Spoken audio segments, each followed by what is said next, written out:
Bismillahirrahmanirrahim. Assalamualaikum warahmatullahi wabarakatuh. Yang insya Allah senantiasa dimuliakan, dirahmati dan diberkahi oleh Allah Subhanahu wa Ta'ala. Hadirin sekalian, terkhusus seluruh sivitas akademika Universitas Pendidikan Indonesia, jajaran rektorat, Pak Wakil Rektor, dekanat, guru besar, para dosen dan seluruh yang bertugas di universitas yang saya sering katakan Universitas Pendidikan itu diantara yang mendapat perhatian paling tinggi dalam Al-Quran. Sehingga saya sering katakan juga pada Pak Rektor, Pak, ini bukan sekedar Universitas Pendidikan Indonesia, tapi juga Universitas Pendidikan Islami. Bukan Islam, tapi Islami. Membawa nilai-nilai Islam yang diaktualisasikan dalam kehidupan. Dan sifatnya universal. Jadi dalam Quran itu ada ajaran yang sifatnya universal. Bisa dinikmati oleh orang Islam dan bisa diambil faidahnya, manfaatnya oleh bahkan non-muslim. Karena itu Al-Quran membagi ke dalam dua bagian. Ada spesifik ditujukan untuk orang Islam dengan ketentuan-ketentuan ibadah, maka panggilannya kemudian dipanggil dengan kalimat iman. Ya ayyuhalladzina amanu. 68 kali disebutkan dalam Al-Quran.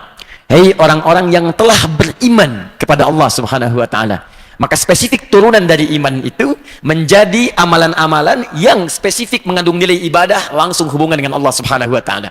Karena itu setiap ada kalimat iman, maka akan disusul dengan nilai-nilai ibadah. Ada yang sifatnya ritual, ada yang sifatnya sosial. Kalimat iman pertama dalam Al-Quran surah kedua Al-Baqarah ayat 3. Alladzina yu'minuna bil ghaib wa yuqimunas shalah.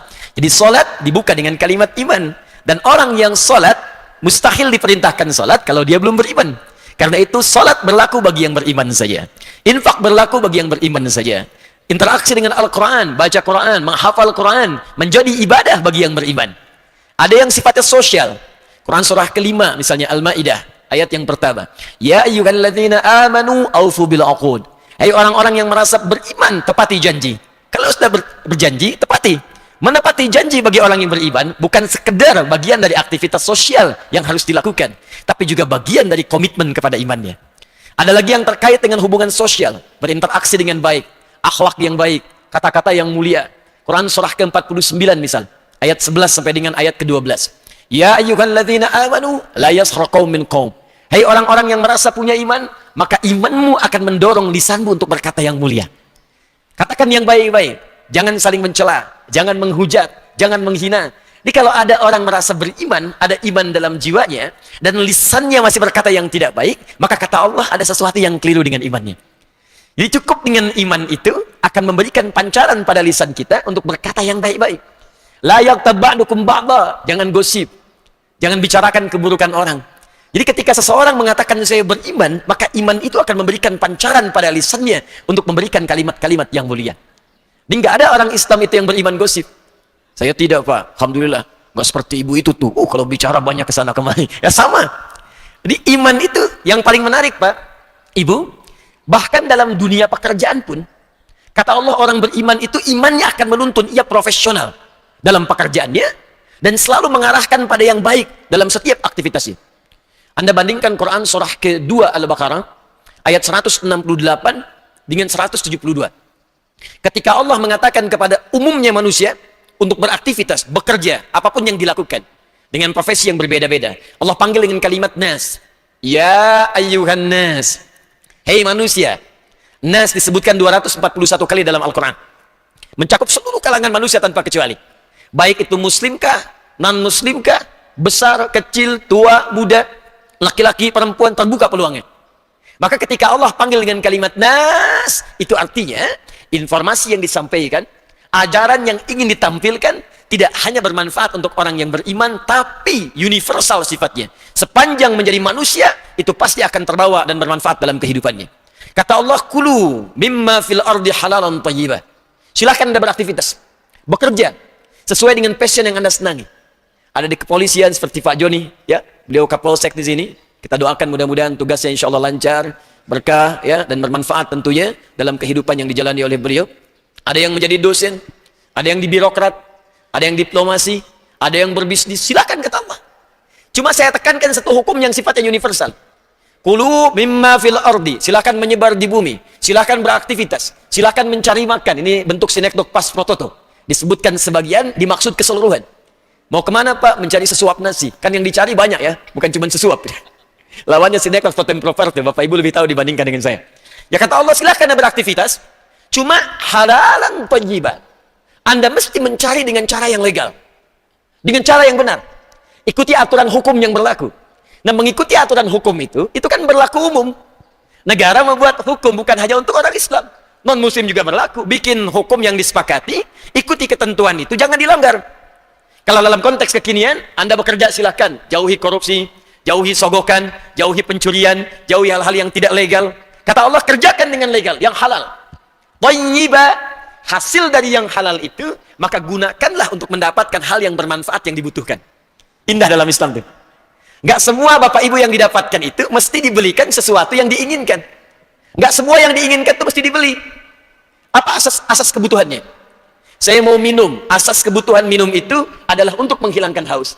Di kata Quran, sepanjang hausnya hilang, kalau nggak pengen ada beban, itu yang dinikmati. Tapi kalau setiap orang kemudian ingin mendapatkan apa yang diinginkan, ingin ini, ingin itu, maka bebannya akan semakin meningkat. Kalau di fisika itu ada bab gaya namanya. Ya, gaya F1 sama dengan F2, gaya gerak sama dengan gaya dorong. Apa yang didapatkan sedikit, maka keluarnya sedikit. Pukulan sedikit gayanya, bunyinya sedikit. Pukulan kencang, gayanya kencang. Tapi rumus gaya pun berkembang ke hukum Pascal ya. Ya, hukum tekanannya. F berbanding lurus dengan P. Gaya itu berbanding lurus dengan tekanan. Semakin banyak gaya, semakin tertekan hidupnya.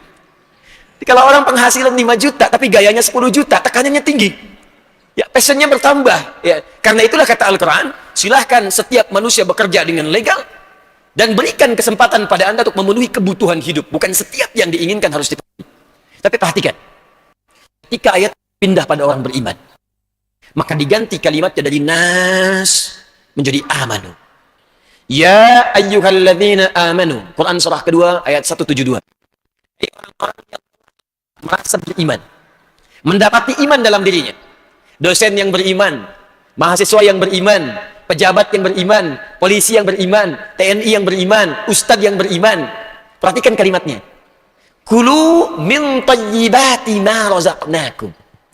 Kata Allah, silakan Anda bekerja, beraktivitas, tapi yang paling menarik, kalimat halalnya kemudian dibuang. Halalnya dibuang. Padahal kaidah universal tadi disebutkan oleh Allah, halalan thayyiban. Ketika Allah menyebutkan manusia secara umum, ya ayyuhan nasu, manusia secara umumnya. Kulu mimma fil ardi halalan thayyiban. Silakan beraktivitas, bekerja dengan cara yang legal, dari hasil pekerjaan itu, beli yang engkau butuhkan yang bermanfaat untukmu. Dapatkan itu. Tapi ketika menyebutkan untuk orang beriman, halalnya dibuang. Kata Allah, kulu min thayyibati. Manfaatnya ditambah, dijamakkan bentuknya menjadi plural. Thayyibat, jamak dari kata thayyib. Tapi kemudian dihilangkan halalnya. Kulu min thayyibati. Allah tidak mengatakan, kulu halalan min thayyibat. Tapi dibuang halalnya, disebutkan kalimat thayyibnya menjadi jamak. Thayyibat. Kata para pakar tafsir, kenapa kalimat halalnya dibuang? Mereka mengatakan, karena orang beriman itu, otomatis imannya akan membimbing dirinya untuk mencari yang halal. Di mustahil ada orang beriman mengerjakan yang haram. Mustahil. Karena itu Nabi menegaskan, la yasrikul mu'min, indama yasrik fahuwa mu'min. Mustahil orang beriman itu bisa mencuri. Mustahil orang beriman menipu. Mustahil orang beriman korupsi. Saat korupsi itu, dia sedang ada iman dalam dirinya, mustahil. Karena imannya itu otomatis akan mencegah dia dari perbuatan yang dilarang. Nah, saya ingin katakan Bapak Ibu sekalian, bagaimana Allah menurunkan nilai-nilai kehidupan, yang dalam nilai iman itu justru memberikan pancaran-pancaran kebaikan dalam kehidupan kita.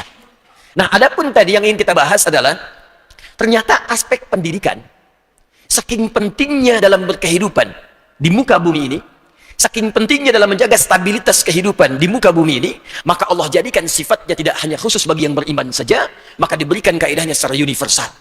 Sehingga dengan universalitas ini, bukan hanya orang beriman akan menikmati kenikmatan hidup dari aspek pendidikan, dari effort yang dihasilkan dari hasil pendidikan, tapi semua yang bernama manusia akan merasakan kenikmatan dari hasil pendidikan itu. Maka, Masya Allah, saya punya koleksi beberapa kitab-kitab yang juga disebut dengan kitab suci. Ada Al-Quran, ada beberapa yang lain. Saya coba lihat, saya pelajari. Saya senang belajar, Pak, Bu. Dan tidak saya temukan uraian sedetil dalam Al-Quran yang memberikan perhatian sangat tinggi, luas, dan dalam kepada aspek pendidikan. Hanya dalam Al-Quran. Di Al-Quran diberikan secara rinci bimbingan tentang pendidikan bahkan sejak dalam proses kandungan. Misal, bagaimana cara mendidik anak sejak dalam kandungan. Dari sejak doa yang disampaikan, dari mulai mengamati perkembangan janin berproses sampai masa kelahiran, sampai kemudian cara menghadapi kelahiran, sampai ia lahir, apa nutrisi yang pertama diberikan sampai usia 2 tahun, dari 2 tahun ke masa balignya apa yang harus diberikan, kemudian dari masa balignya apa yang akan terjadi, kemudian yang dari itu kemudian dianalisis jadi bekal pendidikan, sampai ia kembali kepada Allah Subhanahu wa Ta'ala. Quran surah ke-7 ayat 189. Pendidikan pertama yang Allah tanamkan pada kedua orang tua saat anak sedang mulai dalam kandungan ibundanya. Kemudian perkembangannya disebutkan di Quran surah ke-22 ayat yang kelima. Detilnya disebutkan di Quran surah ke-23 ayat 9 sampai dengan ayat ke-13-nya. Lahir kemudian, apa yang pertama diberikan? Bagaimana memaksimalkan ASI? Itu disebutkan juga di Quran surah kedua ayat 233. Ada 4 pendidikan dini yang ditanamkan pada anak sejak dini, sehingga dia tumbuh menjadi pribadi yang baik, taat pada kedua orang tuanya, bergaul baik dengan lingkungannya, dan siap menghadapi tantangan dalam masyarakatnya. Pindah surah ke surah 31, dari ayat ke-13 sampai ayat 19-nya. Dari mulai dia remaja, bagaimana kemudian akan menghadapi lingkungan yang mulai berubah. Ada sudah punya perasaan suka, mendapatkan pergaulan yang baru. Turun lagi kemudian Quran, surah ke-12, Yusuf dengan kisahnya langsung. Dari ayat 3 sampai dengan ayat 29-nya. Bahkan pergaulannya dirinci, apakah engkau merantau atau tinggal di tempat komunitasmu? Apakah orang Jawa pergi ke Sumatera, Sumatera ke Jawa, atau engkau tinggal di lingkunganmu? Turun lagi Quran surah ke-49, ayat ke-13, untuk memberikan gambaran-gambaran bergaul dengan komunitas yang berbeda. Sampai muncul lagi, Bapak Ibu belum selesai. Sampai ketika Anda akan belajar pun, kata Allah, begini cara belajar yang efektif. Diturunkan Quran, surah ke-9 ayat 122, untuk mempercepat pemahaman. Sampai kemudian saat engkau paham pun, bagaimana cara mendekatkan diri dengan pemahaman itu kepada Allah, dan bermanfaat untuk manusia. Turun lagi Quran surah ke-58, ayat yang ke-11-nya. Sampai Allah katakan, tidak cukup ilmumu menjadi standar teori, hanya untuk engkau koleksi mendapatkan ijazah saja. Tapi dengan ilmu itu, engkau jadikan sebagai bakti untuk melayani masyarakatmu. Diturunkan lagi ayatnya, Pak, Ibu. Turun lagi kemudian Quran surah kedua ayat ke-44-nya. Diteruskan ke Quran surah 9 ayat 122-nya.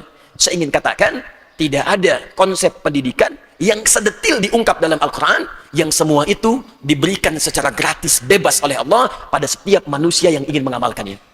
Dan berita saat ini, yang paling banyak meresearch ayat Al-Quran, juga hadis-hadis Nabi terkait detil penjabaran dari ayat-ayat tadi, itu orang Yahudi sekarang. Yahudi, hampir setiap hari. Dan kita tak boleh marah. Kalau Eropa meresearch, silahkan amalkan, karena kata Allah pun terbuka.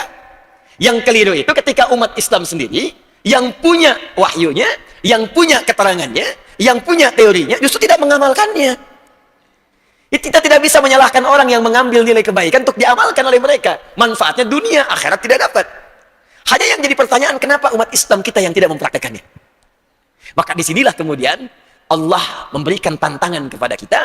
Adakah di antara kita yang ingin meraih kesuksesan, ketangguhan, dan jadi pelopor dalam mengaktualisasikan nilai pendidikan ini? Maka diturunkanlah satu ayat, yang dengan ayat ini, itu yang ingin kita kupas sesuai dengan tema kita sekarang. Mudah-mudahan Disnatalis UPI yang ke-65 ini bisa menurunkan di antara nilai-nilai Al-Quran yang bisa dipraktekkan, dan dengan itu mudah-mudahan apa yang ingin tadi diraih bisa dicapai dengan izin Allah Subhanahu wa Ta'ala. Baik, dan tidak cukup dengan amin, kita mulai dulu. Mohon izin saya berikan pengantar dulu, kita sekarang coba jabarkan pelan-pelan. Baik Bapak Ibu sekalian, kita berharap UPI insya Allah menjadi pelopor, tangguh, dan mendapatkan kesuksesan dari visi misi yang telah dibangun. Maka bagaimana Allah yang menciptakan kita, yang maha tahu segalanya, memberikan jalan, memberikan dorongan, isyarat, bahkan petunjuk untuk meraih itu semua. Kita mulai dengan Al-Quran, surah ketiga, Ali Imran, ayat 142. Paling kiri sebelah atas di mushaf. Saya mohon izin sedikit berdiri, mohon maafkan saya. Quran surah ketiga. Saya coba tuliskan, maaf, ini kelihatan di sini Pak? Belum ya, saya tulis dulu baru kelihatan. Kalau kelihatan hebat ya, Masya Allah. Cuma di UPI belum kelihatan, dari tulis ya. Sudah tulis, belum kelihatan. Quran surah ketiga, Ali Imran, ayat 142. Di kaidah umum. Ya, saya pelan-pelan. Baik, mari kita mulai. Am hasibtum an tadkhulul jannata. Apa Anda duga begitu mudah dapat meraih kesuksesan yang Anda harapkan? Dapat meraih target yang telah Anda tetapkan? Oke, jannah itu tidak selalu dipahami dengan surga. Asal kata jannah itu asalnya satu keinginan, satu harapan tinggi, satu cita-cita yang ingin diraih tapi belum nampak di hadapan mata. Surga, kenapa surga disebut dengan jannah dalam bahasa Arab? Karena itu puncak keinginan tertinggi yang ingin kita raih, cuman belum kelihatan sekarang. Belum nampak. Sehingga orang Arab kalau menggambarkan seorang yang sukses dan ingin meraih kesuksesan itu dan belum dia dapatkan, dia sebut dengan jannah. Di zaman orang Arab dulu, itu kalau orang punya kebun anggur, ya punya kebun-kebun yang indah, ada sungai-sungainya, mereka namakan dengan jannah. Kenapa? Karena kalau punya unta itu sudah biasa. Unta merah, unta yang hitam, unta yang paling hebat, itu belum disebut kaya, Pak. Bu. Orang yang sukses, yang kaya, yang sudah punya kebun. Karena mereka biasa dengan padang pasir. Padangnya luas, pasirnya luas, yang kelihatan pasir aja. Kalau ngelihat unta, sudah biasa, Pak. Yang nggak biasa itu ngelihat yang hijau-hijau. Makanya ketika ada yang punya yang hijau-hijau dengan buah yang sangat melimpah, itu mereka namakan jannah. Satu puncak yang belum kelihatan saat ini. Jannah. Jim, nun, ta. Oke. Dan menariknya dalam bahasa Arab, nanti ada seorang bernama Ibnu Jinni. Ibnu Jinni itu pakar bahasa, linguistik. Ya, Prof. Syihab insya Allah sudah tahu itu. Ya, punya kitab namanya Al-Khasais. Di Al-Khasais ini diantaranya dibahas asal mula akal kalimat setiap hurufnya bahkan. Ya, kata beliau di antara penjabarannya, setiap ada huruf jim dengan nun dalam setiap kata bahasa Arab itu pasti bermakna sesuatu yang tersembunyi, tidak nampak. Jim dengan nun. Contoh, kalau kita keluarkan ini jannah diartikan surga, sukses, ada jim dengan nun, belum tampak ada. Jin, kenapa disebut dengan jin? Ya, jin, ya ma'syaral jinni wal ins wa ma khalaqtul jinna wal ins. Kenapa jin disebut dengan jin? Karena memang fitrah jin itu ketika diciptakan nggak nampak dalam pandangan, tersembunyi. Lawannya disebut dengan ins. 18 kali disebutkan dalam Al-Quran. Jadi kalau jin tersembunyi, ins itu nampak. Makanya kalau ada jin melakukan penampakan, itu jin yang sedang keluar dari fitrahnya, pasti sedang punya masalah itu. Apalagi manusia yang cari-cari penampakan jin, itu sedang error pasti itu. Pasti itu. Karena fitrah jin itu nggak nampak. Manusia fitrahnya tampak. Karena itu disebut sesuatu yang tampak. Jadi kalau ada dosen misalnya suka sembunyi-sembunyi, masuk kantor sembunyi-sembunyi, mahasiswa masuk kelas sembunyi-sembunyi, ya itu sama dengan bukan saya yang bilang, wakil rektor yang bilang. Itu sama dengan dia sedang punya masalah dalam hidupnya. Sedang punya masalah. Sedang ada yang salah, ada yang keluar dari fitrahnya. Suami pulang ke rumah sembunyi-sembunyi, ada pintu depan, masuk lewat pintu belakang, buka handphone sembunyi-sembunyi, pasang tato sembunyi-sembunyi. Pasti sedang ada persoalan. Jin. Ibu dalam rahim ada janin. Jin, nun. Kenapa janin disebut dengan janin? Karena sosok yang ada dalam rahim itu tidak nampak ke permukaan. Masih tersembunyi. Baru setelah kemudian dilahirkan, alhamdulillah, tapi masih tersembunyi nih. Baru setelah kemudian dilahirkan, baru kelihatan. Jadi setiap ada kata jim, nun, itu pasti sesuatu yang diharapkan atau yang menjadi objek belum tampak ke permukaan. Termasuk kesuksesan pun, kebahagiaan pun, harapan-harapan yang ingin diraih, itu dalam Al-Quran sering diungkapkan dengan kalimat jim, nun, kemudian ditutup dengan sifat di akhirnya dengan ta, jannah. Sehingga jannah dalam Al-Quran tidak selalu diartikan dengan surga dalam konteks akhirat, tapi juga bisa berarti kesuksesan dalam kehidupan dunia.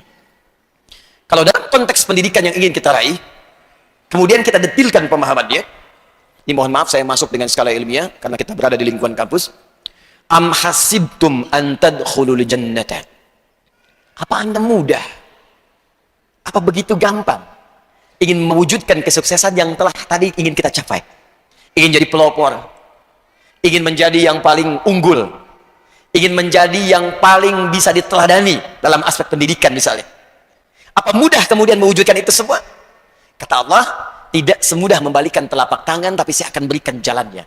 Bagaimana bisa mewujudkan apa yang kalian telah harapkan itu? Maka apa jalannya ya Allah? Teruskan ayatnya.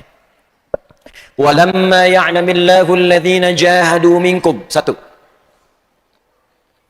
Jika Anda ingin bisa mewujudkan nilai-nilai kesuksesan dalam setiap bidang yang telah Anda kerjakan itu, yang sedang Anda siapkan itu, maka syarat yang pertama kata Allah, Ya'lamillahu alladhina jahadu minkum. Syarat pertama, tidak akan pernah terwujud apa yang dicita-citakan itu kecuali yang pertama, Anda memiliki syarat kesungguhan dalam mewujudkannya. Serius. Sungguh-sungguh. Jadi kalau memang ingin sukses harus serius. Ingin mendapatkan apa yang diinginkan mesti serius. Ingin pintar, serius.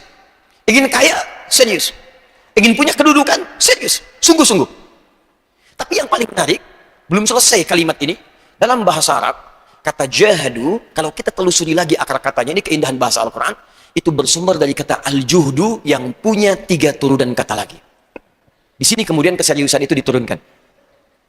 Jadi kata ini asalnya berasal dari kata al-juhdu yang punya 3 turunan kata lagi, punya 3 turunan makna.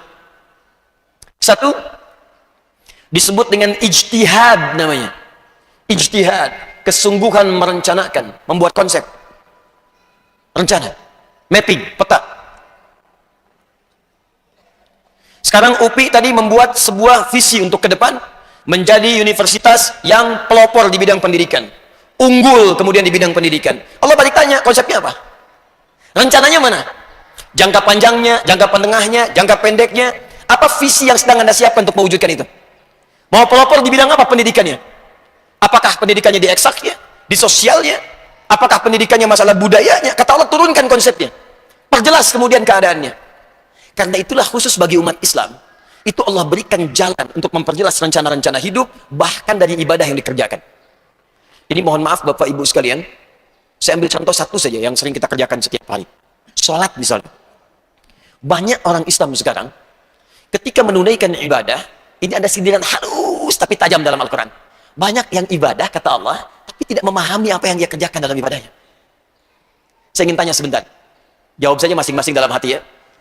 Dari sekian ribu kita sholat sampai dengan sekarang, ruku dan sujud sekian ribu yang kita kerjakan, berapa persen bacaan sholat yang kita pahami? Jangan-jangan ruku tidak mengerti yang kita lakukan. Sujud tidak paham yang kita ungkapkan. Bagaimana kita bisa khusyuk dalam menunaikan sholat kalau tidak mengerti yang dilakukan? Nah yang paling dahsyat, nama-nama waktu sholat saja, itu ada maknanya Pak, Bu.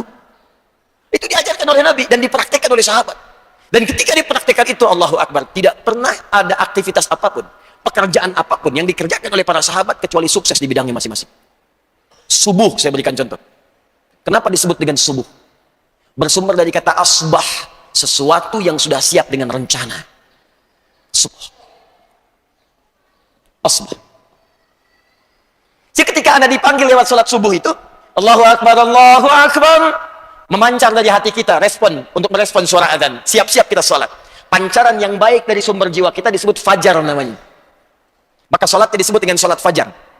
Ya, tadi dibacakan oleh qari kita, Quran surah ke-17, Al-Isra, ayat ke-78, paling kiri sebelah atas di mushaf. Aqimis salata liduluki syamsi ila ghasaqil laili wa qur'anal fajri. Inna qur'anal fajri kana mashhuda. Kenapa sholat pertama disebut dengan fajar? Fajar itu asalnya pancaran kebaikan yang bersumber dalam jiwa. Karena saat kita sedang tertidur, azan berkumandang, Allahu Akbar, Allahu Akbar, tiba-tiba memancar dalam hati kita, memberikan pengingat kepada diri kita, cepat sudah azan, bangun. Pancaran itu yang positif disebut dengan fajar. Lawannya disebut dengan fujur namanya. Fujur. Jadi kalau fujur itu pancaran yang negatif. Misal, dari nafsu memancar kepada jiwa kita. Mengatakan kepada mata, mata, marah, melotot. Begitu dibisikkan oleh nafsu kita, itu pancarannya disebut fujur namanya. Mengalir ke mata, jadi melotot. Mengalir ke tangan, ingin memukul. Pancaran keburukan yang datang lewat nafsu disebut fujur. Diterangkan di Quran surah 91 ayat 7-8. Wa nafsi wa ma sawwaha fa'alhamaha fujuraha wa taqwaha. Pancaran keburukan disebut dengan fujur, pancaran kebaikan disebut dengan fajar. Tapi waktunya disebut dengan subuh. Asbah. Yang siap dengan rencana. Diseakan-akan Allah mengatakan begini, hei, orang-orang yang sudah beriman, datang ke sini. Apa yang sudah kamu siapkan untuk kau kerjakan di hari ini? Jam 7 Anda ada di mana? Jam 8 apa yang Anda lakukan? Jam 9 apa yang Anda kerjakan? Sore nanti mau mengerjakan apa? Siapkan rencanamu, datang kepadaku, mohon kepadaku untuk dimudahkan semua rencana itu. Makanya dibuka dengan sholat supaya kita meminta kepada Allah, mudahkanlah ya Allah semua urusan kami di hari ini.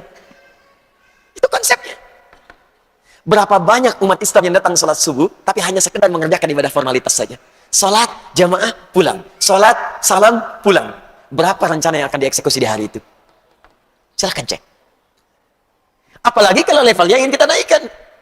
Dalam bentuk institusi, UPI punya ingin capaian. Berapa tahun ke depan? 2 tahunkah? 3 tahunkah? 4 tahunkah? Allah balik tanya, rencananya apa? Visinya apa? Turunannya apa? Nah, setelah semuanya siap, maka muncul yang kedua. Komitmen untuk mewujudkan rencana itu melalui turunan-turunan aksinya. Maka disebut dengan jihad namanya. Yang pertama ijtihad. Yang kedua jihad. Perjuangan fisik, actionnya, aksinya, eksekusi dari konsep yang telah disiapkan. Jadi jangan sampai kata Allah, Anda pandai membuat konsep, hanya jadi konseptor saja. Saya mau rencana malam ini tahajud. Oke, jam berapa kata Allah? Jam 3. Bagaimana mewujudkan eksekusi itu? Baik, saya pasang alarm. Supaya bisa bangun jam 3, alarm jadi jam 2:04. 3 kali, jam 2:30, jam 2:45. Alarm pertama untuk mematikan alarm kedua. Alarm kedua matikan alarm ketiga. Alarm ketiga siap-siap. Tapi nggak apa-apa ketika rencana dibuat, eksekusi itu, bangun. Jadi begitu alarmnya bunyi, Anda bangun. Siapkan. Jadi jangan sampai konsepnya ada, tapi tidak ada kemampuan mengeksekusi itu. Perjuangan fisik untuk mewujudkan sesuatu disebut dengan jihad. Karena itu jihad babnya luas, Pak, Bu. Oh, hati-hati nih, saya ingatkan nih. Ada sekarang ajakan-ajakan jihad, tapi ditempatkan pada tempat yang tidak benar. Jangan diikuti. Awas, hati-hati. Jihad tidak selalu identik dengan bom, senjata. Jihad itu bukan menyerang orang. Jihad bukan melukai orang. Bahkan dalam konteks peperangan pun bukan memerangi orang, tapi membela ketika diserang. Masa diam saja? Negara diserang, kita bela, niatkan karena Allah, itu jihad. Makanya Syekh Hashim bin Asy'ari itu mengeluarkan resolusi jihad, tapi konteksnya pembelaan negara. Dia bukan menyerang orang. Saya pernah ditanya itu waktu kejadian bom Tamrin, Pak. Saya sedang di Lampung, Pak Kapolsek. Langsung ada pertanyaan tuh, Ustaz, apakah bom di jalan Tamrin termasuk jihad fisabilillah? Saya bilang, Pak, sependek pengetahuan saya, jihad fisabilillah itu jihad di jalan Allah, bukan di jalan Tamrin. Konsepnya lain. Jihad itu luas maknanya. Seorang ibu yang tengah mengandung, kemudian dia merawat kandungan dengan baik, sampai dia melahirkan, itu jihad. Seorang ayah yang tengah mencari nafkah, apapun profesinya, sepanjang diniatkan untuk ibadah, itu jihadnya. Dalilnya Quran surah keempat ayat 34. Adik-adik yang di kampus yang sedang belajar, termasuk teman-teman dosen yang mengajar, itu kalau benar diniatkan untuk ibadah kepada Allah, itu jihad, Pak. Bahkan Allah turunkan ayat khusus, Quran surah ke-9 ayat 122. Kata Allah, hei, jangan semua orang beriman berjuang ke medan perang semua. Wa ma kana al-mu'minuna liyanfiru kaffah falaula nafara min kulli firqatin minhum ta'ifah liyattafaqahu fid din. Mesti ada sebagian dari Anda yang meluangkan waktunya khusus di bidang pendidikan untuk belajar dan mengajar. Supaya apa? Waliyunziru qaumahum idza raja'u ilaihim la'allahum yahdharun. Supaya masyarakat itu pintar, kata Allah. Supaya berkembang, supaya bisa membangun, supaya makmur. Balik lagi mereka ke masyarakat dan mengamalkan ilmunya. Jihad. Jadi kalau tadi kita katakan UPI ingin menjadi kampus yang unggul, pelopor bidang pendidikan, buat konsepnya, dan bikin tim untuk mengeksekusi itu semua. Sinergikan keseluruhannya. Yang terakhir, yang bagian ketiga, mujahadah. Ini yang tidak mudah. Mujahadah. Perjuangan melawan gejolak emosional, psikis. Kadang-kadang turun naik. Pak Rektor, konsep sudah ada nih, siap kita eksekusi. Dananya bagaimana, Pak? Ah, di situ masalahnya. Malas lagi turun. Tiba-tiba muncul semangat yang kurang. Tiba-tiba pesimis. Ini nggak mungkin nih, nggak mungkin, mustahil nih.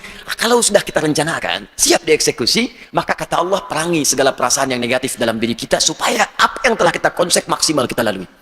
Ya, Ibu kenal Siti Hajar, Bu? Ya, bagus. Kenal di mana, Ibu?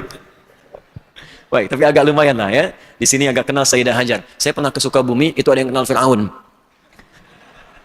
Kenal Fir'aun? Kenal Ustaz. Luar biasa saya. Bu, Pak, Sayyidah Hajar itu kan ibundanya Nabi Ismail ya, alaihissalam. Itu kakek Nabi yang ke-29, Nabi Ismail. Dan kalau kita urutkan, nyampe ke Nabi Ismail. Muhammad SAW bin Abdullah, bin Abdul Muttalib, bin Hashim, bin Abdul Manaf, bin Qusay, bin Murrah, bin Kilab, bin Ka'ab, bin Ghalib. bin Fihr, bin Malik, bin Nadar, bin Kinana, bin Khuzaimah, bin Mudrikah, bin Ilyas, bin Nizar, bin Mudar, bin Ma'ad, bin Adnan, bin Adri, bin Muqawwam, bin Nahur, bin Tarikh, bin Ya'rub, bin Yasub, bin Nabit, bin Ismail alaihissalam. Coba ulangi. Oke. Ismail. Baik. Ini kan kisahnya populer sekali. Populer sekali. Quran surah ke-14 ayat 7.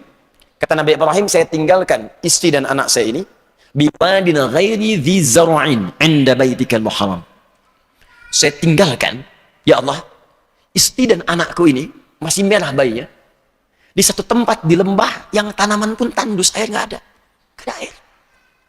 Tapi perhatikan bagaimana keyakinan beliau kepada Allah. Ketika ditinggalkan, istrinya bertanya, "Ahadza min amrillah?" Apakah ini perintah Allah? Kata Nabi Ibrahim, iya. Apa jawab istrinya? Sepanjang ini perintah Allah, mustahil Allah menyia-nyiakan saya. Konsepnya sudah jelas. Tinggal di sini, berjuang hadapi situasi, nanti Allah akan turunkan pertolongan. Mulai eksekusi. Ahadza min amrillah, ini perintah Allah? Ya. Sepanjang perintah Allah, sepanjang ini baik, pasti ada jalan mewujudkannya. Maka beliau membuang semua pikiran-pikiran negatif dalam benaknya. Menyaring sesuatu yang kotor, sehingga yang muncul yang bersihnya saja, itu dalam bahasa Arab disebut dengan tasfiyah namanya. Tasfiyah. Hasilnya disebut sofa. Orangnya disebut sufi. Karena itu sufi itu, ya sebetulnya bukan orang yang pergi ke gunung, 40 hari nggak pulang-pulang. Gitu. Atau 2 kali lebaran, 2 kali puasa nggak pulang-pulang, gitu kan? Bukan. Ya, sufi itu asalnya orang yang beribadah kepada Allah dengan mengikuti tuntunan syariat, yang dengan tuntunan itu membuat dia bisa membersihkan yang kotor-kotor dalam dirinya. Salat, dengan salatnya bagus, sumber buruknya hilang, fahsya dan mungkar. Makanya disebutkan dalam Al-Quran surah ke-29 ayat 45, Inna sholata tanha anil fahsya wal munkar. Kata Allah, kalau seorang salatnya benar, pasti sufi, dia bersih. Hilang sumber kotornya. Kalau bukan fahsya, pasti mungkar. Di muka bumi ini cuma 2 sumber keburukan. Kalau bukan fahsya, pasti mungkar. Fahsya, keburukan yang bersumber dari syahwat. Maaf, pornografi, LGBT, ya, awas, kata-kata jorok, kotor itu fahsya. Jadi mustahil ada orang sholat mengerjakan yang fahsya, mustahil itu. Ya, kalau mahasiswa UPI yang muslim sholat, cukup selesai itu. Ya, nggak ada yang tergerak kepada pornografi. LGBT nggak akan ada. Makanya LGBT yang homo misalnya nggak bisa jadi imam sholat. Ya, nggak bisa, khawatir mempengaruhi makmum salah satunya. Jadi begitu takbir, Allah, makmum bubar. Konteksnya hilang. Baik, mungkar, keburukan yang diingkari oleh hati. Sumbernya nafsu perut dengan akal. Korupsi dikonsep oleh pikiran, maaf, mungkar. Nyontek mahasiswa tuh, mungkar. Hati-hati. Cari kunci jawaban sebelum ujian, mungkar. Awas. Makanya mustahil kalau ada mahasiswa sholat, mustahil mengerjakan yang mungkar. Tanda tangan proyek yang tidak jelas, mungkar. Pak, ijazah tanda tangan, Pak. Apa ini? Ah, Pak, fee-nya lumayan, Pak, tapi nggak benar. Tapi fee-nya 10 juta, Pak. Jangan. Saya tidak mau. Saya sholat. Jari orang sholat tidak akan berbuat maksiat. Masya Allah. Perbaiki, balik lagi. Kok masih sama? Fee-nya naik, Pak, 100 juta katanya. Waduh, sebentar saya istikharah dulu. Gak boleh ada istikharah dalam maksiat. Gak bisa. Makanya saya yakin Pak Kapolsek nih, kalau orang Islam itu sholatnya benar aja, wah, polisi tenang banget deh pokoknya. Tinggal minum teh, kopi. Di jalan gak kena yang melanggar lalu lintas. Ini kadang-kadang ke pengajian aja bermasalah. Jalan, lampu merah dilewatin. Ya polisi tunaikan tugas, berhenti. SIM ada Pak. STNK ada Pak. Mau kemana? Pengajian. Kamu tahu ada lampu merah? Tahu Pak. Kenapa dilewat? Saya tidak tahu, ada Bapak. Ini sufi. Saya kembalikan ke sini. Di Sayyidah Hajar itu, begitu beliau kemudian menghilangkan segala pikiran-pikiran negatifnya, jauhkan. Yang pesimis, jauhkan. Hambatan dipahami sebagai tantangan. Kalau hambatan terhambat, kalau tantangan kita hadapi. Maka beliau kemudian naik ke atas bukit dengan pikiran itu. Maka bukitnya sampai sekarang disebut dengan Bukit Sofa. Berharap mendapatkan apa yang tadi seperti kita inginkan. Menjadi pelopor, unggul. Beliau harapannya sederhana. Saya punya keinginan yang ingin diraih. Marwah. Sesuatu yang mengangkat kita mendapatkan apa yang kita harapkan. Marwah. Maka dikejar. Turun dari bukit. Jalan. Di tengah-tengah melihat seperti ada harapan. Dikejar. Dipercepat jalannya. Sampai dekat-dekat agak ragu. Tapi diyakinkan lagi. Lihat dulu. Barangkali benar. Naik lagi ke atas. Sampai di atas ternyata cuma oase. Wah, tidak ada. Balik lagi. Naik lagi. Turun lagi. Naik lagi. Sampai 7 kali, Pak. Barangkali memang harus seperti itu kadang perjuangannya. Konsepnya sudah ada. Perjuangan siap dilakukan. Kadang-kadang kita ada di atas, tapi kadang-kadang turun. Kadang-kadang mesti dikejar peluangnya sampai di sana ternyata nggak jadi. Gak apa-apa, kejar. Mungkin tidak dari jalan yang ini, dari jalan yang lain Allah akan berikan kemudian apa yang kita harapkan sepanjang usaha kita maksimal dikerjakan. Maka apa yang terjadi ketika sampai di Marwah yang ke-7 kali? Malaikat kemudian turun, malaikat Jibril. Allahu Akbar. Memberikan gerakan kepada kakinya Ismail. Anak kalau kehausan, itu otomatis tangan kaki pasti bergerak. Minta minum. Ismail disimpan di tanah. Ibunya mencari air. Kaki bergerak, nggak keluar pak airnya. Tapi ketika berusaha maksimal sampai 7 kali itu, naik, sampai kemudian di atasnya, tiba-tiba turunlah ridha Allah. Malaikat turun, menggerakkan kemudian dengan sayapnya dihantamkan kepada tanah itu. Bum, keluar air. Ibunya mendengar teriakan berbeda dengan sebelumnya. Suara terdengar lain. Maka dikejar kepada anaknya, ketemulah air. Kata ibunya, zam, zam, zam, zam. Berhenti. Kumpul, jangan pernah berhenti. Kumpul, jangan pernah berhenti. Kumpul, jangan pernah berhenti. Perhatikan kalimatnya indah sekali. Beliau tidak mengatakan ijma, ijma, ijma. Datang, datang, kumpul, kumpul. Karena ijma itu bisa berarti datang dan selesai. Datang, selesai. Tapi zam, zam, zam, zam. Zam itu artinya kumpul, jangan berhenti. Kumpul, jangan berhenti. Sampai sekarang, air itu disebut dengan zam-zam yang terkumpul dan tak pernah berhenti. Boleh jadi apa yang kita kerjakan sekarang, Pak, Ibu. Mungkin kita dapat bagian dari pondasinya. Tapi hasilnya akan selalu berlanjut tanpa pernah berhenti bagi generasi yang akan datang. 7 kali itu bukan harus diartikan 7, Pak. Ustaz, saya udah usaha 7 kali kirim proposal, nggak dapat, bukan. 7 itu kalau di Arab, angka 7, angka 40, angka 20, itu gambaran banyak. Sampai terwujud apa yang diharapkan itu. Gini, pusing 7 keliling. Apakah harus keliling 7 kali komplek UPI sampai pusing? Tidak ya? Nah, itu gambarannya. Maka kembalikan kepada yang tadi, ketika kemudian kita sudah punya konsep untuk mewujud itu, eksekusi dengan kekuatan maksimal yang kita miliki, maka pasti di tengah-tengah itu akan ada diskusi-diskusi. Ada tantangan-tantangan yang boleh jadi dengan itu akan menurunkan semangat kita untuk mewujudkan apa yang telah kita siapkan. Maka hadapi semua itu. Yang terakhir, kata Allah, wa ya'lamas sabirin, sabar dalam menjalaninya. Sabar itu kalimat yang mudah diucapkan, Pak, tapi sulit kemudian untuk dieksekusi. Sabar. Sekarang kalimat-kalimat baik ini bahkan banyak dipakai pelaku maksiat, Pak. Saya kadang-kadang suka aneh juga orang sekarang. Berbuat baik, kok nggak sabar? Orang berbuat maksiat aja sabar. Ada 3 pencuri motor. Yang 1 bosnya, yang kedua trainernya, yang ketiga anak baru diajarin. Kecepatan nyurinya harus 1 detik, paling lama 2 detik. Dia praktik udah 3 detik belum kebuka juga. Bos gimana nih? Belum kebuka. Kata bosnya, sabar. Anda bayangkan. Sekarang pencuri sabar, Pak. Sekarang penipu sabar. Penjahat sabar. Jadi kalau orang berbuat kriminal saja sabar, kenapa kita berbuat baik tidak sabar? Orang nungguin bola malam-malam bisa sabar, kenapa Anda tahajud gak sabar? Orang mengonsep yang buruk sabar, kenapa kita mengonsep yang baik gak sabar? Menang, menangis ujungnya, kalah 5-0. Tapi gak apa-apa. Belajar lagi, wujudkan lagi, jadi. Jepang kalau nggak kalah-kalah nggak akan mungkin masuk Piala Dunia seperti sekarang. Korea kalau nggak belajar dari Jepang, belajar, saingi. Itu anak kecil dari TK tuh.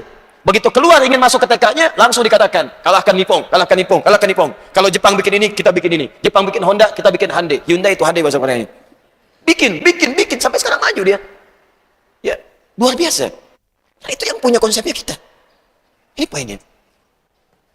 Nah, sekarang bagaimana mengeksekusi ini dengan turunan yang detailnya? Maka ini tidak cukup menjadi sekedar konsep, kata Allah, mesti ada poin-poin penekanan yang dengan penekanan itu akan maksimal kita kemudian mengeksekusi ini semua.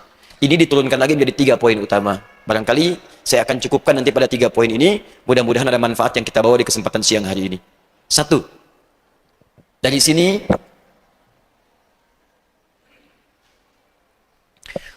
turun Quran surah kedua Al-Baqarah ayat 214. Paling kanan sebelah bawah di mushaf. Ini 142, yang ini Quran surah 2 ayatnya 214.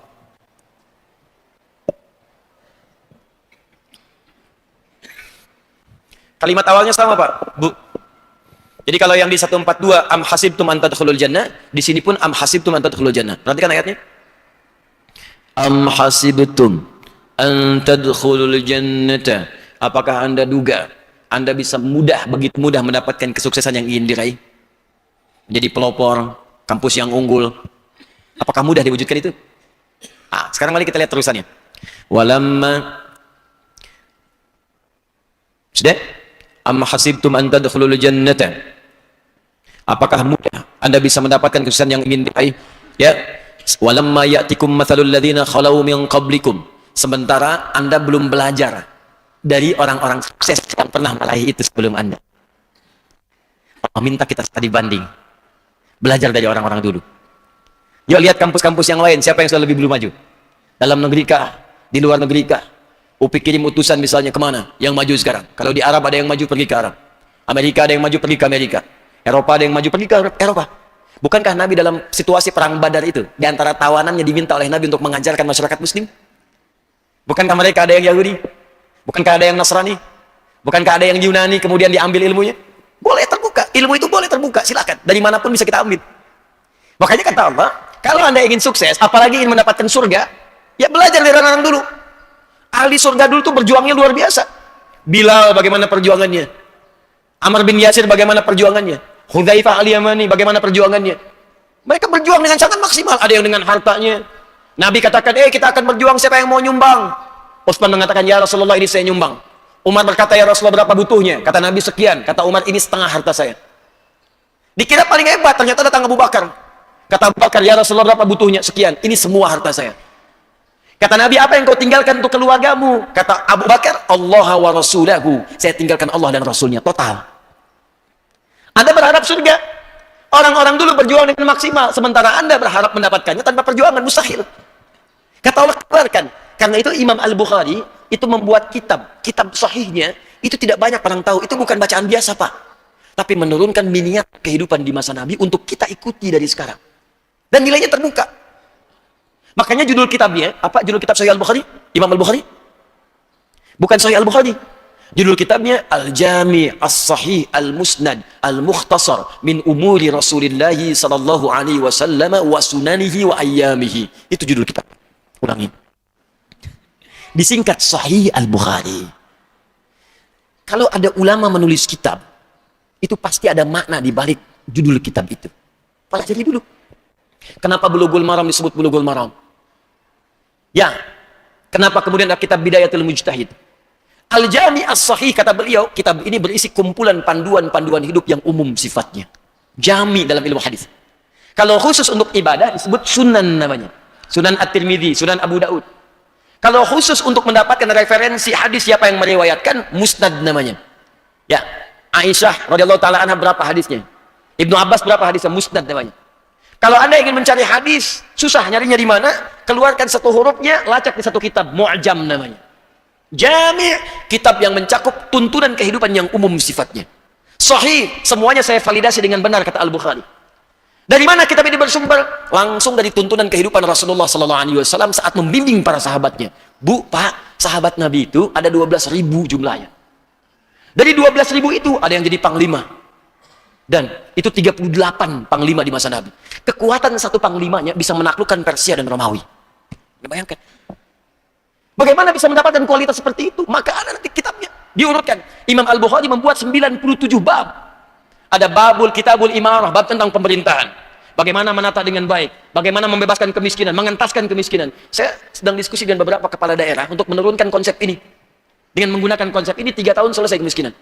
Dan dibuktikan di beberapa tempat. Itu di copy paste di beberapa negara di Eropa. Ada kitab lagi, kitabul ilmi, kitab pengetahuan, Pak. Turunan hadisnya ada. Bagaimana menjadikan orang cepat paham, bagaimana mengatasi persoalan-persoalan di dunia pendidikan, ada di situ semua. Meningkatkan kecerdasan. Sekarang yang research itu di luar, Pak. Yang meresearch Al-Baqarah ayat 31, University of California. Saya tanggal 24 mau ke London, mau ke Inggris. Itu ada penelitian bahkan sekarang, dari Inggris munculnya. Orang yang hafal Al-Quran dengan cara menghafalnya benar, maka kecerdasannya akan meningkat setidaknya 3 kali lipat.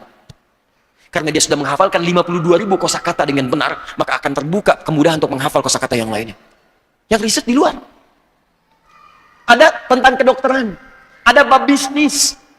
Kita keluarkan itu semua, turunkan. Nah, yang paling menarik di masa Nabi itu semua passionnya beda-beda. Ada yang di bidang pendidikan, Ali bin Abi Thalib, ada siapa lagi, Abu Hurairah, ada Ibnu Abbas, ada. Mereka meriwayatkan banyak hadis. Itu konsep itu bisa kita bawa. Seperti apa sih Ali bin Abi Thalib? Maaf, orang kebanyakan hanya tahu ahli hadis, ahli Quran, ternyata beliau pun pakar di bidang matematika. Silakan Anda cari buku, kitab, namanya Al-Jawahir, karya Syekh Tantawi Al-Jawahir. Itu kitab tafsir yang khusus membahas tentang ranah ilmiah sains dalam Al-Quran. Yang paling bagus sekarang dibuat. Di bagian terakhir, jilid terakhir, itu ditunjukkan bagaimana kemampuan matematika sahabat Ali bin Abi Thalib. Matematika Quran. Ada sahabat bertanya, ya Amirul Mukminin, wahai sahabat Ali bin Abi Thalib, Amirul Mukminin, ya, ini istri saya selingkuh katanya. Ada pengaduan. Istrinya mengatakan, saya tidak selingkuh. Ini buktinya kamu baru 6 bulan sudah melahirkan. Normalnya kan bukan 6 bulan, 9 bulan katanya. Ini 6 bulan. Kata Ali, bersumpahlah dengan nama Allah kepada istrinya, apakah benar kau selingkuh? Kata istri, wallahi, mazana itu saya tidak berzina, saya nggak selingkuh. Kata Ali, ya kalau sudah bersumpah, ya udah kamu benar. Suami perempuan itu kaget, masa benar Ali nggak bisa begitu? Hei, apa engkau tidak tahu firman Allah disebutkanlah Quran surah ke-46 ayat 15. Wa hamluhu wa fisaluhu 30 syahra. Seorang perempuan yang mengandung dan menyusui itu paling minimal 30 bulan jumlahnya. Kemudian disebutkan Quran surah ke-31 ayat ke-14. Orang perempuan yang menyusui itu wafisaluhu fi amain, khusus menyusui saja kalau maksimal 2 tahun namanya. Bukankah 2 tahun itu 24 bulan? Kalau menyusui dan mengandung itu 30 bulan, menyusui saja kemudian 24 bulan, maka sisanya 6 bulan. Inilah yang disebut kelahiran prematur, kata Ali bin Abi Thalib. Dari visi Ali ini muncul sahabat-sahabat kemudian menganalisis Al-Quran. Mereka belajar dari perjalanan Ali bin Abi Thalib, belajar dari Ibnu Abbas, maka muncullah kemudian orang-orang hebat di kemudian hari. Siapa diantaranya? Jabir bin Hayyan, Pak. Teman-teman yang di bagian kimia, penemu kimia itu orang Islam namanya Jabir bin Hayyan, yang karyanya kelak diikuti oleh orang-orang setelahnya di Eropa. Dan orang Eropa nggak salah, karena dia mengamalkan apa yang dikatakan Quran. Apa yang dikatakan? Belajar dari orang dulu, dibawa karyanya, dia gali.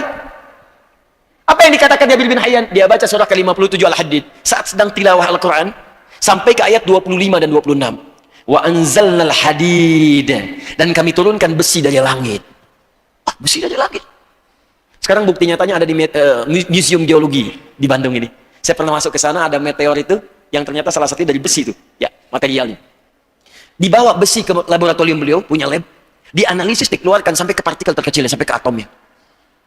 Dari situ ditemukan, oh ini unsur besi, ini. Hasil karyanya dibawa oleh orang Eropa, disebutkan dengan nomor atom, diberikan simbolnya, Fe, ferrum. F besar, E kecil, ferrum. Berapa nomor atom besi? 26. Ya, bukankah atom itu punya isotop untuk menjaga kestabilan atomnya? Isotop atom itu kan untuk besi Fe ada 4. 55, 56, 57, 58. Saya dulu belajar kimia, saya masih ingat. Yang paling stabil untuk menjaga kestabilan atom besi itu nomor 57. Surah 57 ayat ke-25 sampai 26. Al-Hadid. Dulu orang begitu, kaji dapat pengetahuan baru, Makanya kata Ibnu Sirin atau Ibnu Arabi mengatakan kun aliman wa amilan wa muallima. Orang yang hebat itu orang yang belajar. Dari belajar itu dia amalkan. Dari amalan itu dia share dengan orang lain, dia mengajar. Itu orang hebat. Makanya ulama dulu itu penemu dulu selalu punya penemuan baru. Kalau bisa arahkan Pak Harek. Walaupun cuma skripsi, usahakan penemuan baru. Skripsi, tesis, apalagi disertasi. Jangan pernah terima disertasi saran saya kecuali hal yang baru. Untuk apa ikuti karya yang sudah ada? Bikin yang baru, riset, kemudian alurkan dalam kehidupan. Dulu orang jahiliyah cuma bikin syair, Pak. Ya, maaf, kan syairnya sederhana. Cuma lihat orang-orang bikin syair, kifana min dzikra habibin wa manzili bisaqtili wa baina dakhuli fa haumali. Muncul orang Islam, masuk Islam dianalisis. Ketika dianalisis jadi rumus, jadi ilmu untuk membuat kasidah. Bukan cuma kasidah, dari situ dibuat dasar keilmuan untuk mempelajari turunan disiplin ilmu yang lain. Supaya mudah ilmu-ilmu itu dibuat kaidah gramatikal, dibuat dalam bentuk syair untuk dihafalkan. Muncullah alfiyah di ilmu nahwu. Kalamuna lafdun mufidun kastaqim wasfun wa fi'lun thumma harfun kalim wa hibu kalimatun wal qawlu am wa kalimatun biya kalamun qad yu'am bil jarri wa tanwini wan nida wa al mustadim liswin tajidu hasal bi taf'alti atat wa if'ali wa nunik balana fi'lu janjali. Itu kalau Anda hafal itu, Anda menguasai kaidah bahasa Arab dan bisa berbicara dan bisa diketahui di 26 negara. Cuma hafal itu. Asalnya nggak ada nilainya. Sautu safinil bulbuli ayaja qalbi tamili al-ma'u wa zahru ma'a ma zahril ahdul muqali fa anta ya sayyidi wa sayyidi wa maulali fakam taymuni ghazailun aqayqali qataftuhu min al-batin fi hadha ar-rajuli faqala la la la faqad ghada muharribili wal walad wali wali wa wali faqultu la tuwali fa bainul ali qala tawhina kadhan wa dzul muqali kahatan ka kailali tatabuli. Asalnya nggak ada nilainya. Coba ulangi. Nggak ada maknanya. Tapi ketika Islam datang diberikan makna. Orang Islam itu mesti begitu. Ini ada teori nih, apa? Kayaknya kurang nih maknanya. Datang, Anda gali, temukan hal yang manfaat dari situ. Ketika ditinggalkan, orang Barat ambil lagi, kembali lagi ke musik. Muncullah notasi. CDF, GABC, GABC, DFIS G, DFIS G, ABCIS D, ABCIS D, FIS GIS A, FIS GIS A, BCIS DIS E, BCIS DIS E, FIS GIS AIS B, FIS GIS AIS B, CIS DIS AIS FIS, CIS DIS AIS FIS GIS AIS BIS CIS. Jadi gitar, jadi piano, jadi macam-macam, kunci F, A minor, jadi G dan sebagainya, judi, treng. Balik lagi. Kita harus punya visi, lihat orang dulu. Oke, kembalikan kepada yang tadi. Ayo research, studi banding. Bisa dibanding ke sini, ke sini. Banyak Pak, Al-Azhar bagus Pak. Ya, kalau Anda mau mengambil kurikulum di dunia Islamnya, banyak kok. Mereka punya tinjauan-tinjauan keislaman juga. Saya Desember diterima di Al-Azhar. Kalau UPI nanti mau berkenan, ingin diusulkan apa yang kira-kira bisa disinergikan, silahkan. Ya, saya tadi kemarin, saya bersama 4 orang utusan Al-Azhar. Kami terima dari Kementerian Luar Negerinya, dari kedutaannya, itu sampai berbicara ke aspek yang lebih luas lagi. Tadi malam Ahad yang lalu, saya di pesantren di Garut, memberikan ceramah, ada hadir guru-guru sains, termasuk guru kimia. Bahkan Al-Azhar itu punya konsep tafsir ilmi. Sekarang sedang bikin makalah, mengeluarkan ayat-ayat Quran terkait dengan kimia. Tuh. Ada, pilih. Misal untuk yang muslim. Yang lainnya lagi, buka lagi silakan ke Harvard, ke Oxford, kemana, ke Sorbonne dan sebagainya. Dapatkan informasinya, gali, terapkan. Am hasibtum an tadkhulul jannata wa lamma ya'tikum mathalul ladzina khalau min qablikum. Tapi itu enggak mudah. Masat humul ba'sa. Tapi kalau Anda ingin eksekusi itu, pasti Anda akan berhadapan dengan tantangan. Petakan dulu tantangannya. Mau ke Amerika, tantangan pertama tiket. Biaya research. Klasik gitu di Indonesia. Research butuh biaya. Ya, bahan, kajian, pakar dan sebagainya. Siapin, enggak apa-apa. Yang paling dahsyat kata Al-Quran, itu nanti selesaikan. Sekarang petakan dulu. 1. Kata Allah, ba'sa, tantangan yang ringan. Dibagi 3 oleh Quran. Saya hapus dulu ya. InsyaAllah. Saya udah 4 kali kesini nih. Alhamdulillah. Datang sendiri, nerangkan sendiri, tulis sendiri, hapus sendiri. Masya Allah. Hadirin unggul, masuk surga. Oke, lihat sini. 1, ada ba'sa. Ini. Dari kata ba'sun. Oke. Kedua, dharra. Dari kata dhurrun. Yang ketiga, zilzal. Wa zulzilu. Ini sudah 1 kata. Ini Pak, menarik sekali konsepnya. Kata Allah, ketika Anda akan memulai mengeksekusi sesuatu, Anda pasti akan menghadapi tantangan. Tantangan itu petakan pada 3 bagian. Ada 3 hal. Pertama, ba'sa. Asalnya dari kata ba'sun, sesuatu yang ringan, yang gak banyak berdampak. Tuh. Kalau bahasa singkat begini, kalau saya contohkan sederhananya. Ini saya mau ke masjid nih. Ya, begitu mau berangkat dikasih hujan rintik-rintik kecil. Shower. Hujan turun. Baik, ini kan baru tantangan kecil. Anda berangkat pun nggak berpengaruh. Maka orang Arab itu mengatakan, kalau nggak banyak pengaruhnya, orang Arab akan mengatakan, la ba'sa. Ini biasa kecil ini. La ba'sa. La ba'sa. Biasa. Orang Indonesia nggak usah panjang-panjang, lewat. Labas. La ba'sa. Lewat. Ini biasa. Anda mau kerja pertama kali, pasti ada tantangan. Kapolsek mulai tugas, pasti ada tantangan di depan. Dosen mulai bertugas, ada tantangan, nggak apa-apa. Kalau yang ringan-ringan, yang nggak usah kita pikirkan, jangan banyak dipikirin. Kadang-kadang hujan belum turun, udah bikin status. Bandung panas, oi. Emang kenapa? Nggak akan merubah situasi. Macet, macet aja bikin status. Macet dibaca. Macet belajar, macet dengerin Quran, selesai. Ini macet aja bikin status. Dosen itu tidak seperti yang aku kira. Datang konsultasi belajar, selesai. Udah, ini banyak orang sekarang berdoanya di Facebook, coba. Berdoa di Facebook. Kalau setuju, aminkan ya. Ini tantangan ringan kita petakan. Ya. Jadi kalau Anda pada yang ringan aja belum bisa mengatasi, maka bagaimana mencapai cita-cita yang besar? Orang besar itu tantangannya besar, orang kecil itu kecil. Jadi kalau Anda pengen besar, tantangan kecil nggak terlewati, Anda sebetulnya masih kecil. Hujan rintik-rintik, shower masih kecil aja. Mau ke masjid masih pikir-pikir. Papa kenapa ke masjid? Hujan mah. Kan cuman kecil ada payung, takut ria. Takut ria. Oke, petakan. Terjadi perdebatan ini nggak mungkin Pak, itu kan belum terjadi. Jangan dibilang nggak mungkin dulu, itu kecil. Langkat dulu. Selanjutnya ini turun. Ini sudah gangguan fisik Pak. Fisik. Hujannya mulai besar, deras, kena ke fisik, mulai basah dan sebagainya. Pertengahan di jalan, ternyata kelihatan tantangan tidak mudah. Kadang-kadang kelihatan berhasil atau enggak nih, gitu kan? Tengah-tengah, mulai ada pekerjaan fisik mulai meluas. Harus bolak-balik siang malam, sampai kadang-kadang begadang, sampai ke mau tahajud juga, masih ada pekerjaan, itu biasa, nggak apa-apa. Orang dulu juga begitu.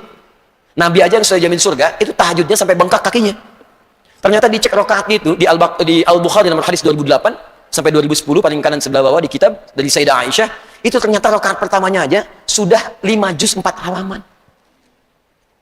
Pernah 3 orang sahabat pengen ikutan, datang ke Sayyidah Aisyah. Mereka bertanya bagaimana sholat malamnya Nabi. Kata Sayyidah Aisyah, la tas'alu an husnihinna wa tulihinna. Jangan ditanya panjang dan bagusnya. Bagus, panjang. Penasaran. Hudzaifah, Abdullah bin Mas'ud, ya satu lagi ada Ubay bin Ka'ab. Di belakang Nabi sholat. Benar, bagus, enak sholat. Kata mereka nggak ada sholat paling enak kecuali di belakang Nabi. Kalau berhenti di ayat doa, berdoa, nikmat sholatnya. Cuman nggak kerasa, ternyata dikira selesai Al-Baqarah, ruku, itu nyambung Ali Imran. Ali Imran ruku, nyambung An-Nisa. Begitu selesai An-Nisa, 176 ayat, 5 juz 4 halaman, baru ruku. Besoknya nggak pada ikutan lagi, Pak. Nabi itu. Jadi, berjuang itu biasa, capek itu biasa. Ada saatnya kita menikmati dan memanen apa yang telah kita tenun itu. Biasa. Nabi ahli surga, sholat sampai kaki bengkak. Anda pengen ke surga, malam bangun mata bengkak, sholat aja belum. Darwah. Terakhir zilzal. Zilzal itu asalnya gempa, Pak. Bahasa tekstualnya. Idza zulzilatil ardu zilzalaha, gempa. Ya, kalau dalam konteks ujian, artinya ujian yang kadang menggoyahkan hati kita. Ini benar atau tidak ya? Kadang-kadang ada tekanan. Ya, kenapa harus saya? Kadang ada orang yang berkata, kata Allah, hatta yaqula rasul walladzina amanu ma'hu mata nasrullah. Sampai ada orang yang berkata, ya Allah, kapan ini selesai? Itu fitrah biasa. Ya Allah, kenapa mesti saya? Ya Allah, why me? Kata Allah, why not? Kenapa tidak? Ada yang ingin. It's honor for you. Ini kehormatan untukmu. La yukallifullahu nafsan illa. Mustahil Allah menguji seseorang di luar batas kemampuannya. Artinya kalau Upi memiliki tantangan itu, memang cuma Upi yang sanggup, yang lain tidak. Cuma Upi yang sanggup. Sama juga dengan yang lain. Kalau yang lain punya ujian, artinya Anda yang mampu, yang lain tidak. Sama dengan hadirin sekarang, kalau Anda sedang punya masalah seberat apapun, artinya cuma Anda yang sanggup, yang lain nggak sanggup. Makanya Adi Hidayat tidak diberikan beban itu. Anda yang diberikan karena Anda yang sanggup. Mustahil Allah menguji kalau Anda nggak mampu. La yukallifullahu nafsan illa. Dan tidak harus bikin status. Memang cuma saya yang sanggup. Oke. Baik. Ini gambarannya. Kemudian yang terakhir, kalau kita masih juga capek berjuang dan belum tampak hasilnya, kata Allah, yakinkan pada dirimu, ala inna nasrallahi qarib. Satu saat tidak akan pernah ada usaha yang sia-sia. Pasti akan ada sesuatu yang kita dapatkan dari situ. Walaupun mungkin hasilnya bisa jadi penemuan yang baru yang tidak terkait erat dengan apa yang telah kita konsep itu. Selalu begitu. Tiba-tiba pengen cari sepatu bagus, belok sini ketemunya di Cibaduyut. Niat beli sepatu ketemunya tas. Ternyata tas ini kita butuhkan kemudian. Itu biasa. Itu biasa dalam kehidupan. Baik, yang terakhir sebagai penutup, tidak akan pernah tereksekusi dengan baik kecuali ada satu pertolongan yang sifatnya mutlak, tak punya hambatan, yaitu Allah Subhanahu wa Ta'ala. Kalau kita bergantung kepada makhluk, bergantung pada manusia, biasanya banyak kecewanya. Maka sejak wahyu pertama diturunkan, Allah memberikan kaidah kepada Rasulullah SAW untuk membawa misi paling berat dalam kehidupan. Misi Nabi itu paling besar. Jadi ini pelajaran buat kita, kalau ada beban paling besar, paling berat yang kita pegang, maka kaidah pertamanya, lakukan seperti apa yang Allah perintahkan kepada Nabi. Ketika Anda eksekusi itu, maka selebihnya Allah yang akan selesaikan semuanya. Apa kalimatnya? Iqra bismi rabbikal ladzi khalaq. Tidak banyak orang tahu, ayat ini turun satu ayat, setelah sebelumnya di satu kalimat diturunkan, dan Nabi mengatakan tidak bisa. Kalimat pertamanya bukan Iqra bismi rabbikal ladzi khalaq. Kalimat pertamanya Iqra. Iqra. Kata Nabi, ma'ana biqari, saya nggak bisa baca. Iqra, ma'ana biqari, saya nggak bisa. Di ilmu nahwu itu ada maqara'tu, ada ma'ana biqari. Kalau maqara'tu itu standar, saya nggak bisa baca. Tapi kalau ma'ana biqari pakai ba, itu artinya saya benar-benar nggak bisa baca. Nggak bisa sama sekali. Nggak ada guru yang ngajarkan, nggak pernah sekolah. Turunlah kemudian ayatnya lengkap. Iqra bismi rabbikal ladzi khalaq. Ya Muhammad sallallahu alaihi wasallam, lakukan itu, ikuti bacaan malaikat ini, lakukan dengan niat karena Allah. Yang menciptakan engkau saja begitu mudah, apalagi membuat engkau hanya sekedar mengikuti bacaan. Lakukan karena Allah. Kalau sudah melakukan karena Allah, maka pamrih-pamrih yang lain akan hilang, dan Allah lah yang akan mengentaskan keseluruhannya. Maaf, itu yang disebut dengan ikhlas. Mari kita ikhlas, Pak. Istilah di negara kita mengabdi. Ya, dosen, guru mengabdi. Ya, aparat mengabdi, prajurit mengabdi. Kami juga, para ulama, para ustadz mengabdi. Mengabdi. Tapi kaidah paling dasarnya ikhlas. Kalau ikhlas itu dilakukan dengan benar, turunan akhiratnya pahala, vertikalnya, horizontalnya passion dengan kecintaan. Saya 3-4 hari lalu di kediaman Eyang Habibie, saya memberikan tausiah di sana. Saya masih ingat salah satu yang menjadi passion beliau yang paling kuat adalah mencintai sesuatu ketika Anda ingin mengerjakannya. Cintai profesi kita sebagai dosen, pengajar. Maka insya Allah pamrih yang lain akan hilang. Cintai pekerjaan kita, maka kita akan sungguh-sungguh dalam mendalaminya. mengerjakannya. Ini saya kira ada yang hilang di tataran masyarakat kita sekarang. Pelajar tidak banyak mencintai pelajarannya, sehingga belajar sekenanya saja, duduk paling belakang, nggak pernah nanya, siap-siap untuk ujian. Waktu belajar dipakai saat mau ujian, waktu ujian kadang-kadang dipakai untuk yang lain. Ya, itu terkenal sekali, ayo kita rubah sekarang. Orang Indonesia cerdas-cerdas. Saya saat di luar negeri, banyak orang mengadu, Syekh Hadi, kenapa ini orang Indonesia? Emang kenapa? Saya belajar 3 bulan untuk ujian. Malam mau ujian, dia itu orang Indonesia pinjam catatan saya. Nilainya dia 8, saya 7,5. Saya bilang dia belum tahu sistem SKS. Sistem kebut. Kadang-kadang 1 jam Pak, sistem kebut sejam. Ya mau sejam pinjam fotokopian dan sebagainya. Kita sebenarnya cerdas, cuman sayangnya effort itu bahkan ilmunya berhenti saat ujian. Begitu selesai nggak kepake. Itu yang menjadikan banyak sekarang orang-orang pintar banyak dihukum karena ilmunya nggak dipakai. Sayang belajar tinggi-tinggi hanya untuk berakhir kemudian di jeruji besi. Untuk apa? Kita cintai. Seorang ulama sedang mengajar, banyak siswanya, senang dia. Tapi ketika siswanya 1-2 orang yang paling aneh, senang juga, semangat belajar seperti banyak orang. Tiba-tiba satu orang datang, ini kisah nyata. Satu orang datang bertanya, Syekh, kenapa Anda begitu semangat? Kan muridnya cuma 2. Kata Syekh ini, hei, bukankah saya diperintahkan mengajar hanya untuk Allah? Ketika saya ajarkan hanya untuk Allah, Allah sudah memberikan apa yang dijanjikan. Saya nggak peduli mau banyak mau sedikit, karena yang saya inginkan cinta Allah kepada saya, bukan banyak sedikitnya. Kalau passion kita benar mengajarkan untuk didik 1 murid, 2 orang murid, boleh jadi 1-2 orang itu yang akan punya jutaan murid di kemudian hari, yang akan mengajarkan kembali dan memberikan kebaikan, kepeloporan, keunggulan untuk apa yang diinginkan UPI di masa kini, untuk masa depan yang akan datang. Saya kira itu yang bisa saya sampaikan. Mohon izin, saya tidak bermaksud untuk mengajari. Saya yakin Bapak Ibu yang ada di sini lebih paham dari apa yang telah saya sampaikan. Tapi barangkali saya ingin share saja. Ternyata Al-Quran banyak memuat konsep-konsep indah yang bisa kita terapkan dalam kehidupan. Semoga insya Allah bermanfaat. Saya tidak bisa memberikan banyak terima kasih. Ya, Prof, ini untuk syalnya. Saya sangat merasa terhormat dengan ini. Dan saya sangat berbahagia. Saya sangat senang setiap kali datang ke UPI. Karena saya merasakan ada sesuatu yang memang Al-Quran mengarahkan untuk nilai-nilai itu diterapkan di dunia pendidikan. Dan saya sangat senang, karena itu insya Allah rasa senang ini saya akan turunkan kembali untuk memberikan hadiah. Nanti insya Allah kami akan cetak juga mushaf, dan di antara mushaf itu saya akan hadiahkan kembali ke UPI sebanyak 1000 mushaf insya Allah. Dan ini pengantar, mudah-mudahan Al-Furqan itu beda, bisa tampil beda. Tapi Al-Furqan itu bukan sekedar beda, tapi beda bisa membedakan mana yang baik, mana yang buruk, mana yang bermanfaat, mana yang tidak. Maka mudah-mudahan setiap yang beribadah di sini, yang baca Quran, yang sholat, yang belajar, dia bisa membedakan mana yang bermanfaat, mana yang tidak, mana yang unggul, mana yang bukan, mana yang baik, mana yang tidak. Sekali lagi, terima kasih. Semoga Allah muliakan dan semoga Allah berikan segala kemuliaan pada kita semua. Untuk Pak Kapolsek, Pak, salam perkenalan, Pak Joni, dan saya hadiahkan, Bapak silakan pilih di antara anggotanya, stafnya. Insya Allah Januari kami akan kirimkan hadiah umroh bagi peserta Asian Games atlet kita di Indonesia. Saya telah berikan di Kota Baru Parahyangan, Bu Kompol Nuriyati di sana, ya, untuk pilih anggotanya. Bapak boleh pilih salah satu anggotanya untuk menyertai nanti Januari, ya, sebagai hadiah dari kami insya Allah untuk menyertai para atlet untuk berangkat ke sana. Ya, insya Allah mudah-mudahan. Dan saya cuma titip pesan aja Pak, tolong titip UPI, ya, jaga UPI, tolong dibantu apa-apa yang mudah untuk bisa dikerjakan di sini. Terima kasih Bapak Ibu sekalian, semoga bermanfaat apa yang saya sampaikan. Mohon izin, ada saudara kami yang meninggal dunia tadi pagi dan akan dimakamkan setelah zuhur ini. Ya, mudah-mudahan teman-teman di staf-staf juga sudah bersiap-siap untuk bisa sendiri menyolatkan, ya, dan mengantarkan mereka rajin untuk sholat, rajin untuk taklim. Setidaknya di akhir hidupnya kita pun bisa menyolatkan mereka dan mengantarkan ke alam kuburnya. Mari kita berdoa kepada Allah Subhanahu wa taala. Semoga dengan doa ini insyaallah kita mendapatkan keberkahan dari apa yang telah kita dapatkan dalam kesempatan hari ini. Alhamdulillahirabbil alamin. Arrahmanir rahim. Maliki yaumiddin. Iyyaka na'budu wa iyyaka nasta'in. Ihdinas siratal mustaqim. صراط الذين أنعمت عليهم غير المغضوب عليهم ولا الضالين اللهم ربنا لا تدع لنا في مقامنا هذا وفي كل مقام ذنبا إلا غفرته.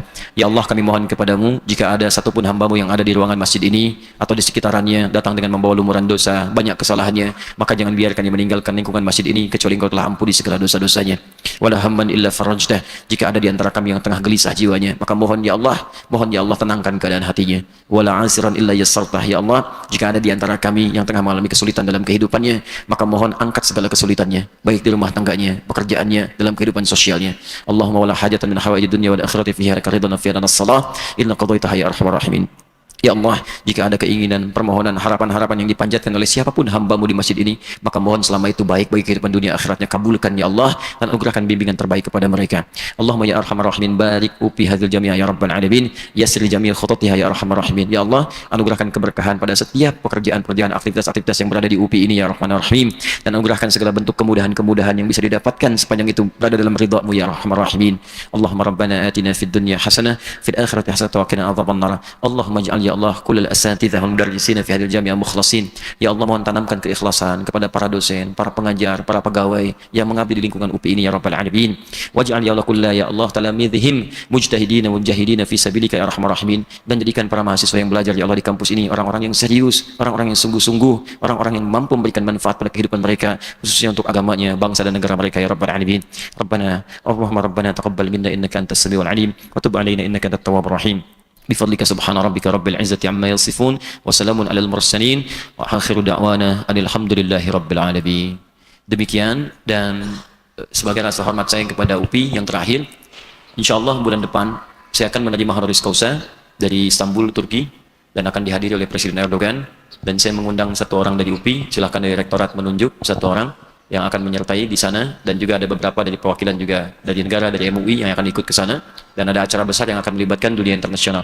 Saya berikan hadiah satu orang, dan suratnya spesial nanti akan saya berikan, langsung ada formulir dari kami, dan mudah-mudahan itu mempererat ukhuwah kita dan silaturahim kita dengan Universitas Pendidikan Indonesia. Terima kasih. Assalamualaikum warahmatullahi wabarakatuh.